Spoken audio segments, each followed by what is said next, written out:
everyone and welcome back to my channel. Today I'm going to be cleaning my mouse cage. I will be doing a video about the cage itself and how I built the lid in the future. I haven't seen a lot of videos on how to build the lid. I know when I was trying to do it, I searched everywhere to find as much details as I could, and I still managed to build it slightly wrong. So I'm going to do a bit more in-depth video on that later on because maybe there's someone else out there who's stuck on that. And I will also be dedicating a video to my mice, but today it's been a week. They need a clean home, so let's get to it. So I'll start off by putting some Carefresh into their travel cage. It fits all 7 of them in there really nicely, and I'll just make a nice little soft bedding for them so that while they're in there they can feel comfortable, they can go to sleep if they want to, but they're usually quite intrigued by the fact that they're somewhere new. I used to clean the Dettol with them in there, sort of doing half and half at a time, but they're very inquisitive and they're constantly coming up to you, so it ends up taking a lot longer. So if I take them out, they can sort of just chill in here while I'm cleaning everything out, and then I'll put them back in and they'll have a brand new environment. Next, I'll start to take all of their toys and little bits of furniture out of the Dettol, just so that I can then, in one big go, just take out all of the Carefresh, and it makes it a lot easier for me to sort of get them all out when there's nothing for them to sort of hide underneath. And if you look at the climbing frame, you can see little Dill is hiding under there, proving my point perfectly. It's really difficult for me to get them out when they can hide in so many different places, so by taking all of their things out, I can just pick them up really nicely and put them into the travel cage without too much disruption. I'll typically take each mouse out in level of difficulty of getting them out. Some of them I can just pick up, some of them I have to use a cup with, and some of them I just sort of have to get them while they're sleepy. But at this point I know each mouse very well and I know how to pick up each mouse. And obviously that does change as time goes on. I'll be able to pick up the newer mice a lot easier in a couple months time than now, but as it is I sort of just adhere to each mouse and what their preferences are, so that they're not too stressed out by the fact that they're moving into a different place out of their home for a little bit. But they're all fine in the end. It's just depending on how they prefer to be picked up. I'll usually start by taking Time out first, just because she's our most tame mouse, and whenever I put my hand in there, she'll instantly come up to me and start interacting with me.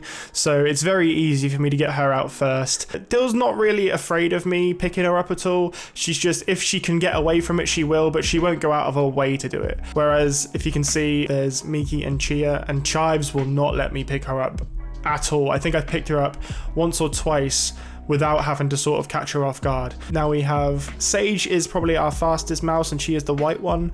She doesn't mind too much being picked up though, but if she wants to get away from you, she can. And here comes Miki and Chia. I'm gonna not even attempt to pick them up by hand because I know that's not going to go well. They'll just jump straight over, but I could probably get them sort of half of my hand, half in there. And what I do is every time I pick them up, I try and sort of put them on my hand outside of the glass so that they can sort of walk over my hand, and that way they can get a bit more used to being in my hand. And as you can see, all the mice are very happy in here. Honestly, if you put 2 wheels in there, they're fine. If there's not 2 wheels in there, Sage can jump really high, pretty much the height of the zoo zone, so she could get out technically if she had like super strength and was able to sort of hang onto the bars. But when there's 2 wheels in there, they just love the wheels. I've got them so many toys, but throughout like the time that I've had them, nothing compares to the wheel. They just are obsessed with it, and it's great. All of them have a different way of running on it. They all have different speeds as well, so sometimes you'll see one mouse on there and then another one sort of like going round, but they're pretty good at sorting out on who goes on what wheel. It's really adorable because they sort of know how fast each other are. They'll also dig underneath the wheel while they're in here so that they can sort of have a hiding place because there's nowhere else to hide. Yeah, as you can see, they're perfectly happy in here, and it's only for like literally 30 minutes. And when I have traveled with them, I put them in here, put them in my car, make sure they're all secure, they're not going to knock about. I put some sort of vegetable which is really high in water, like carrot or cucumber, and that way they can have something to munch on, which will also hydrate them without having to worry about having a water dish in there that could spill over and sort of get them wet.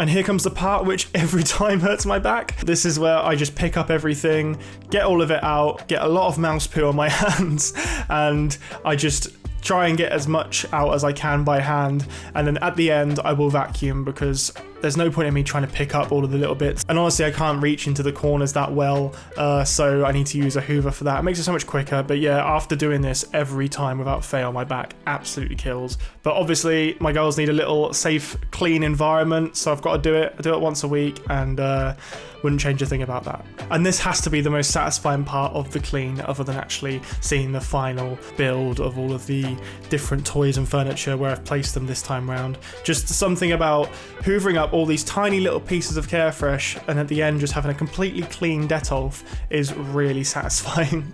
I'll then wipe everything down with an antibacterial wipe. Obviously want to make sure everything's clean. I'll normally do a couple passes of this to sort of get the big bits of dirt that's left over that the hoover maybe didn't pick up, and then I'll do it again afterwards just to make sure that it's all very clean and very sanitized. After that, I will use a bit of toilet roll just to sort of clean it all off. I have separate toilet rolls for them. It's not the ones that I use. I take a few out and I put them near the Detolf because Time loves to make bedding out of toilet rolls, so I put some in there with her. And I'll just wipe this down with that same toilet roll just to make sure that there's no antibacterial liquid left from the wipes, as I don't want them licking them up. They often do lick the sides of the enclosure, so I don't want them accidentally sort of ingesting that. Next is some brand new Carefresh, all clean. I do recommend going through the Carefresh just to make sure there aren't any of these fuzzy lumps that come in there. I don't see them too often, but I do see them, and I've heard that they're not great to have around small animals, so I just take them out to make sure. But for the most part, Carefresh is great. Couldn't do any better, so I'm very happy using it. And now it's time for the build. I don't know if build's the appropriate term to use here. I watch a lot of aquascape YouTube, and I obviously make terrariums, so that's sort of the term we'd use in those kind of hobbies or pet keeping. But I use it in here. I feel like it's still a build. It still feels like something that you want to make look really nice, and you want to have the function of entertaining the mice. You want to make sure that they're intrigued by what's going on, and it's all new. Everything that they have is in different areas. The smells are the same, so they're not completely like wary of everything, but they're intrigued to the point where it's exciting that there's a new layout essentially. I'll start off by using the larger pieces to dictate the entire setup, and then I'll sort of put the smaller pieces around the larger ones and build it that way. Depending on what I'm sort of thinking at the time, I'll often like link things up. I often use the sticks as a sort of bridge, even though they don't last 2 seconds because they just tear them off. I often put the taller ones always on the right hand side because I typically open the left hand side, and it makes it a lot easier to just have everything on the right hand side where I don't open it as often that side to interact with them. Right now I'm just taking out some of the Carefresh from the travel cage. It's definitely not the cheapest bedding, and I don't want to waste any by, you know, just throwing it out because they've been in it for 2 minutes. So I'll just put it back in there and sort of reuse it, but obviously it's still fresh.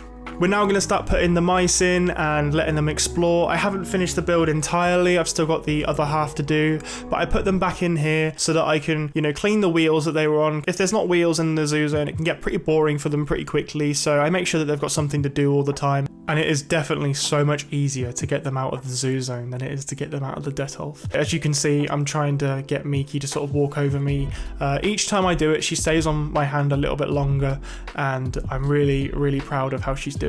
Another reason why I put them in there before I complete the build is because I want to tip in the rest of the Carefresh from the travel cage into the Detolf, and obviously I can't do that when they're in there. And now I can put the rest of the toys and the furniture in. As you can see here, Time is very intrigued by what's going on. Every time I put something new in, she sort of looks at it, goes towards it. The rest of them might be a bit more wary at the start, but Time, as I said, most tame mouse, and she is just up for exploring, and she's very, very gentle and very lovely.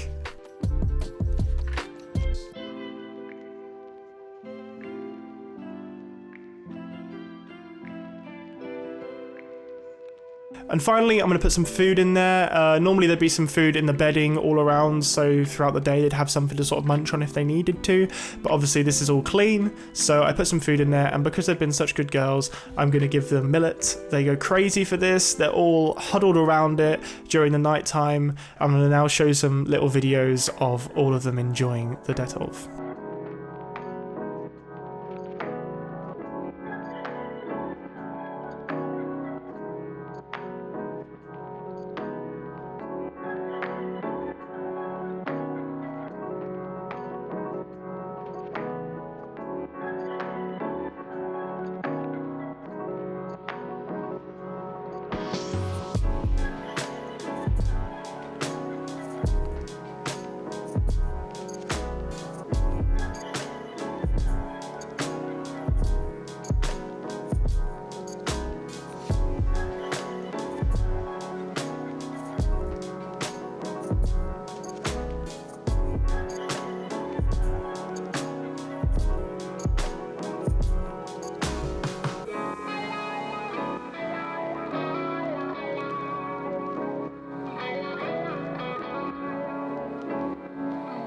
Thanks for watching this video. If you enjoyed it, then please click that like button below. And if you enjoy videos about animals and plants in general, then please consider subscribing and hitting the notifications bell so that you never miss a video. As always, my Spotify link is in the description if you enjoyed the music throughout this video. I'd love to hear how you all clean your cages in the comment section below. For any animal, I'd love to hear about it.